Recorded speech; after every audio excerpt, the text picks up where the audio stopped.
جناب محمد الرسول اللہ صلی اللہ علیہ وسلم نے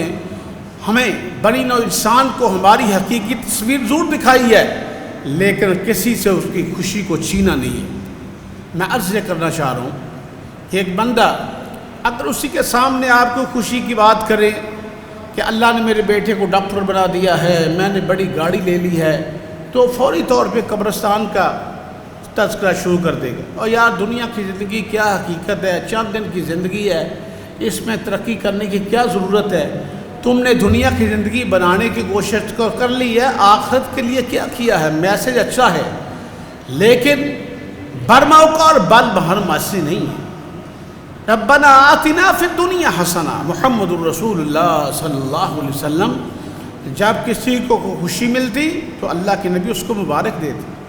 جب کوئی بیمار ہو جاتا اس کی تیمارداری و اعادت کرتے، جب کوئی فوت ہو جاتا اس کے لواحقین کے ساتھ رسول اللہ صلی اللہ علیہ وسلم تعزیت کرتے۔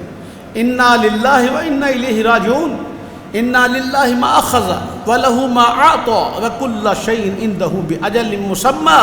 فلتصبر ولتحتسب۔ یہ جناب محمد الرسول اللہ صلی اللہ علیہ وسلم نے کبھی کسی شخص سے اس کی دنیا کی زندگی کی خوشیوں کو نہیں چھینا۔